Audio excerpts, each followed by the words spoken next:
Hey, what's up guys? This is Brad with Display Fitness, and today I'm hanging out in American Barbell outside of Columbus, Ohio, and I'm with Matt Molloy. What's going on, guys? Coach of, or one of the coaches out of the Lion's Den.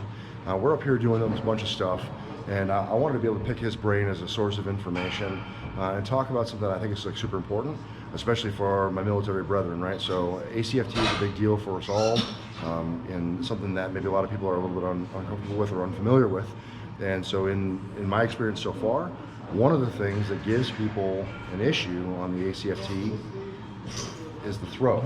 So the standing throw, which is a 10-pound medicine ball thrown over the head behind you for a distance. So a lot of soldiers are having a hard time performing very well on this and or maxing it, right? So from my experience and what I've seen and kind of what I've been told so far from other people who have done it, really, I don't think it's necessarily a strength issue for most people. I think it really is just a coordination issue that's causing a lot of people not to do perhaps as well as they could.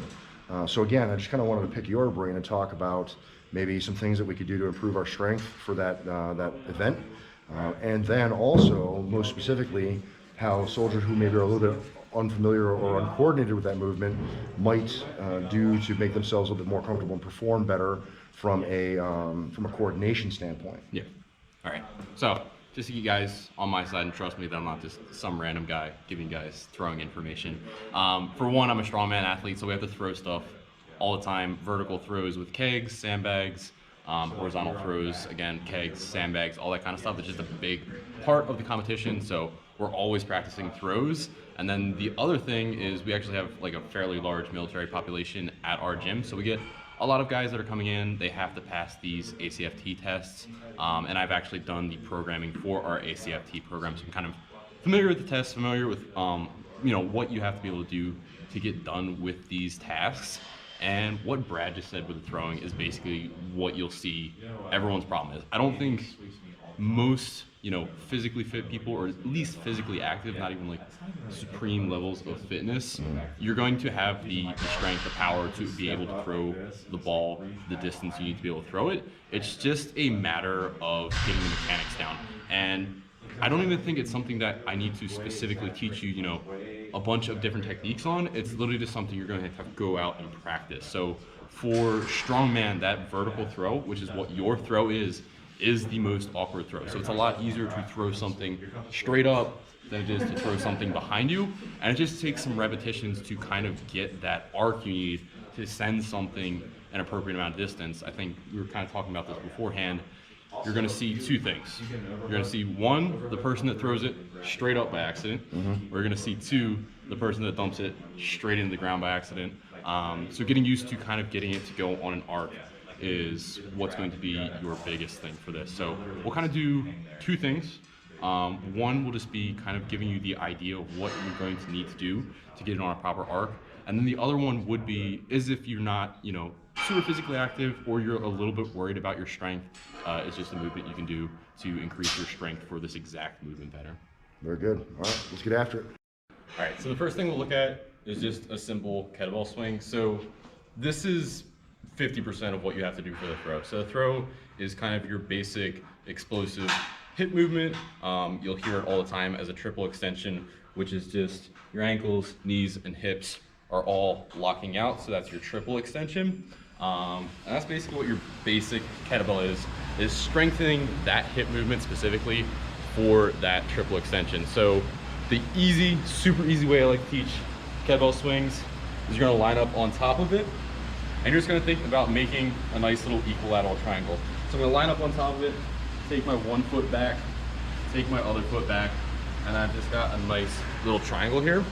And the reason I'm doing this is just to set this up as a hip movement. So a lot of people with their kettlebell swings, they'll turn them into kettlebell squats instead of that actual hip arch. So it's very, very subtle, where I'm trying to drive that back and then drive up with my hamstrings, my glutes, my hips here, as opposed to squatting down with it and just throwing it up with my quads. So that's the reason I've set up this kind of triangle. It's going to get you into your hamstrings, your glutes, your hips, and get you doing this correctly. From here, I'm thinking about pulling this back. So I'm pulling back. The heavier it gets, the easier this makes sense. Pulling back, quick drive. Going back, quick drive. You're just making these explosive. So there are two different kettlebell swings. What I'm doing is just a normal kettlebell swing, and then you've also got the American version where you go overhead. In this situation, I just stick with this normal variation where you're just going shoulder height.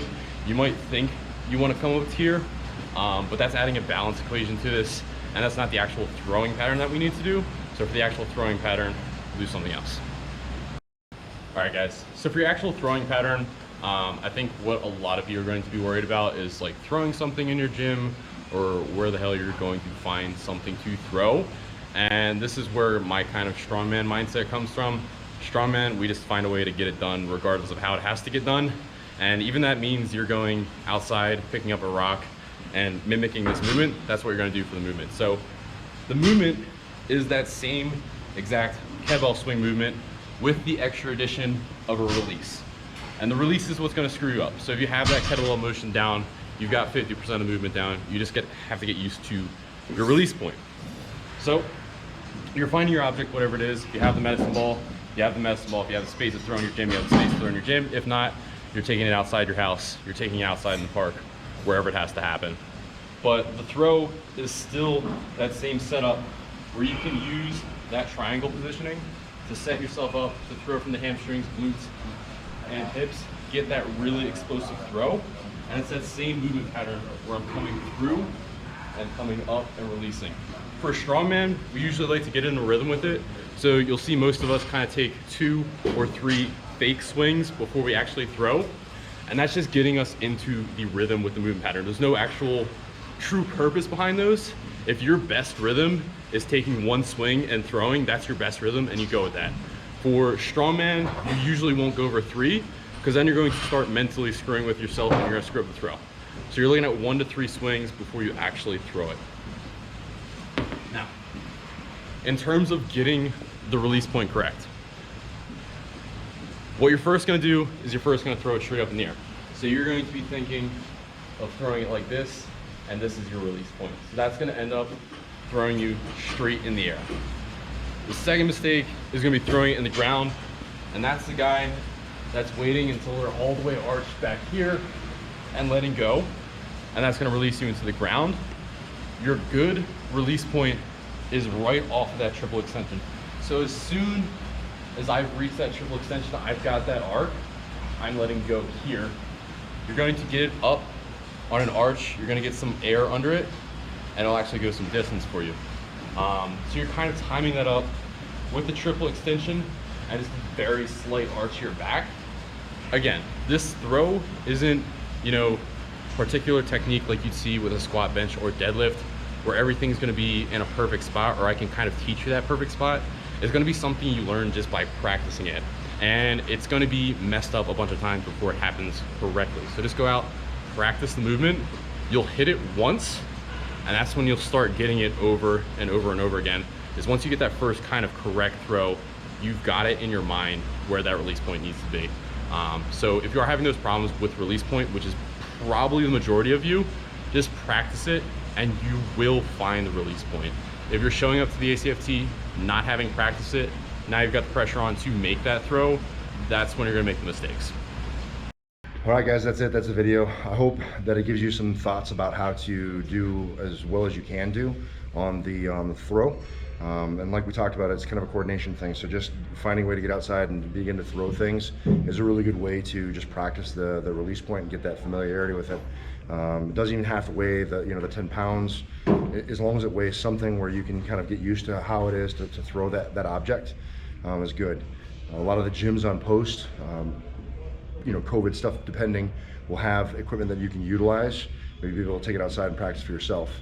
Then also, again, if you're deeply concerned about it, it might be worth an Amazon purchase for a medicine ball that you can throw in your backyard or in the parking lot or wherever. So a lot of different ways you can get after it, but certainly you're not going to improve it all unless you make some effort to improve. And the tips that he gave about being comfortable with the release point, as well as how to kind of increase strength for the movement, I think are on point and will definitely help you guys do more betterists on that ACFT.